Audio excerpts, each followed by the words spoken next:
నమస్తే AP01 న్యూస్కు స్వాగతం. నా పేరు తన్నీరు శ్రీనివాస్. ఈరోజు గుత్తి ప్రభుత్వ ఆసుపత్రికి రోగుల సంఖ్య బాగా పెరిగింది. విరేచనాలతో ఇబ్బంది పడుతున్నటువంటి రోగులు భారీగా ఆసుపత్రికి చేరుకోవడంతో మరి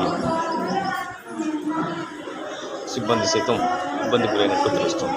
ఏది ఏమైనా మరి వేసవి కాలంలో తగు జాగ్రత్తలు పాటిస్తే మరి ఎండ తీవ్రతను కానీ వడదెబ్బను కానీ మరి అదుపులో ఉంచుకోవడానికి ఆస్కారం ఏర్పడుతుంది. లేని పక్షంలో అధిక ఎండలకి 40 సెంటీగ్రేడ్ దాటుతున్న కారణంగా మరి 50 వయసు పైన ఉన్నటువంటి వృద్ధులైతేనేమి మరి ఇతరత్ర చాలా జాగ్రత్తలు తీసుకోవాల్సిన ఆవశ్యకత ఎంతైనా ఉంది.